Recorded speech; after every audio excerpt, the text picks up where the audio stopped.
Football বিশ্বকাপকে সব সময় ভাবা হয় এমন এক বৈশ্বিক আয়োজন যা সব সংকটের ঊর্ধ্বে উঠে মানুষকে এক সুতোয় বাঁধে। কিন্তু সাম্প্রতিক পরিস্থিতি, বিশেষ করে ইরান আমেরিকা যুদ্ধ সহ পারিপার্শ্বিক অবস্থা দেখে ফুটবল প্রেমীদের মনে এখন একটাই বড় প্রশ্ন কি দিচ্ছে, ফুটবল দিন শেষে কি রাজনীতির বাইরে? এক কথা উত্তর হলো না। দর্শক, ফুটবল বিশ্বকাপ বরাবরই বিভিন্ন দেশের সরকারের রাজনৈতিক এজেন্ডা বাস্তবায়নের হাতিয়ার হিসেবে ব্যবহৃত হয়ে এসেছে। 1934 সালে ইতালির মুসোলিনি কিংবা 1978 সালে আর্জেন্টিনার সামরিক জান্তার বিশ্বকাপ আয়োজন ছিল কুখ্যাত কিছু উদাহরণ। এমনকি 1998 সালে ফ্রান্স বা 2006 সালে জার্মানির সফল বিশ্বকাপ আয়োজনের পেছনেও ছিল জাতীয় এজেন্ডা। ফ্রান্স চেয়েছিল বহু সংস্কৃতবাদের প্রচার, আর জার্মানি চেয়েছিল তাদের নতুন দেশপ্রেমের ব্র্যান্ডিং করতে। খোদ বিশ্ব ফুটবলের অভিভাবক সংস্থা ফিফাও নিজস্ব রাজনৈতিক স্বার্থে 2002 সালে জাপান দক্ষিণ কোরিয়াকে যৌথ আয়োজক হতে বাধ্য করেছিল এবং 2010 সালে আফ্রিকায় প্রথম বিশ্বকাপ আয়োজন করেছিল। সময়ের সাথে সাথে পরিস্থিতি কিন্তু আরো জটিলের দিকে যাচ্ছে। কেন বলছি দর্শক? এটি টানা তৃতীয় বিশ্বকাপ যা আয়োজক দেশের মানবাধিকার লঙ্ঘন বা পররাষ্ট্রনীতির কারণে বয়কটের ডাকের মুখে পড়েছে। 2018 সালে রাশিয়া এবং 2022 সালে কাতার নানা বিতর্কের পরও সফলভাবে টুর্নামেন্ট শেষ করেছিল। কিন্তু এবার আমেরিকা, কানাডা ও মেক্সিকোর যৌথ আয়োজনে চলতি বিশ্বকাপ কি নির্বিঘ্নে শেষ হতে পারবে? আমেরিকান বর্তমান ট্রাম্প প্রশাসনের অধীনে এবারের বিশ্বকাপ এমন কিছু নজিরবিহীন ঘটনার জন্ম দিয়েছে যা এর আগে কখনো দেখা যায়নি। শুরুতে যেটি বলতে চাই সেটি হচ্ছে যুদ্ধের কথাই। এবারই প্রথম আয়োজক দেশ বিশ্বকাপে অংশগ্রহণকারী অন্য একটি দেশের সঙ্গে সরাসরি যুদ্ধ করে যাচ্ছে। আরেকটি বিষয় হচ্ছে ভ্রমণ নিষেধাজ্ঞা। বিশ্বকাপে অংশ নেওয়া 4টি দেশের নাগরিকদের উপর আয়োজক দেশ যুক্তরাষ্ট্রের ভ্রমণ নিষেধাজ্ঞা রয়েছে। আরেকটি গুরুত্বপূর্ণ বিষয় হচ্ছে সহ আয়োজক দেশকে হুমকি। আয়োজক দেশের শীর্ষ নেতা খোদ দেশের সহ আয়োজক দেশকে কানাডা একীভূত করার হুমকি দিয়েছেন এবং অন্য দেশের সঙ্গে বাণিজ্য চুক্তি বাতিল করার কথা বলেছেন। নিশ্চয়ই বুঝতে পারছেন আমরা কার কথা বলছি। আমেরিকার প্রেসিডেন্ট ডোনাল্ড ট্রাম্প কিন্তু কানাডাকে দায়িত্ব নেওয়ার পরই একসাথে করার হুমকি দিয়েছিলেন। আরেকটি বিষয় হচ্ছে অভিবাসন নীতি ও টিকিটের উচ্চ মূল্য।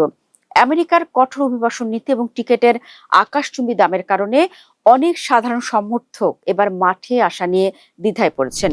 সবচেয়ে বড় কথা, প্রেসিডেন্ট ডোনাল্ড ট্রাম্পের অতীতের খামখেয়ালিপনা এবং অনিয়ন্ত্রিত ক্ষমতার ট্র্যাক রেকর্ড ফুটবল বিশ্বে বড় ধরনের বিপর্যয়ের পূর্বাভাস দিচ্ছে। এর বাইরে আছে নানা টুইস্ট। বিশ্বকাপের এই বাহ্যিক সংকটের পাশাপাশি ফিফার ঘরের ভেতরের ভাঙনও এখন স্পষ্ট। ইউরোপীয় ফুটবল সংস্থা উয়েফা এবং ফিফার মধ্যকার দ্বন্দ্ব চরমে পৌঁছেছে। ফুটবল বিশ্বের সিংহভাগ টাকা যেখানে ইউরোপে, সেখানে রাজনৈতিক ক্ষমতা রয়েছে বাকি বিশ্বের হাতে। উয়েফার চ্যাম্পিয়ন্স লিগকে টেক্কা দিতে ফিফা ক্লাব বিশ্বকাপের পরিধি বাড়িয়েছে। ফিফা সভাপতি জান্নি ইনফান্তিনো এখন ইউরোপ ছেড়ে বেশিরভাগ সময় কাটাচ্ছেন মিয়ামিতে। খেলোয়াড়দের অতিরিক্ত ম্যাচ খেলার চাপ নিয়ে এই দুই সংস্থার দ্বন্দ্বে তৈরি হয়েছে নতুন খেলোয়াড় ইউনিয়নও। অন্যদিকে আফ্রিকার ফুটবল কনফেডারেশনও সিএএফ গভীর সংকটে নিমজ্জিত। টুর্নামেন্ট শেষ হওয়ার 2 মাস পর সেনেগালের কাছ থেকে শিরোপা কেড়ে নিয়ে আয়োজক মরক্কোকে ট্রফি দেওয়ার মতো নজিরবিহীন ঘটনা আফ্রিকান ফুটবলের বিশ্বাসযোগ্যতাকে ধূলিসাৎ করে দিয়েছে। দর্শক, ফুটবল বিশ্বকাপকে সাধারণত বিশ্বের সবচেয়ে জনপ্রিয় ক্রীড়া আসর বলা হয়। প্রতি 4 বছর পর পর অনুষ্ঠিত এই টুর্নামেন্ট কোটি কোটি মানুষের আবেগ, প্রত্যাশা ও জাতীয় গর্বের কেন্দ্রবিন্দুতে পরিণত হয়। কিন্তু বিশ্বকাপ কেবল একটি ক্রীড়া প্রতিযোগিতা নয়, এটি একই সঙ্গে রাজনীতি, কূটনীতি, অর্থনীতি এবং আন্তর্জাতিক প্রভাব বিস্তারেরও একটি গুরুত্বপূর্ণ মঞ্চ।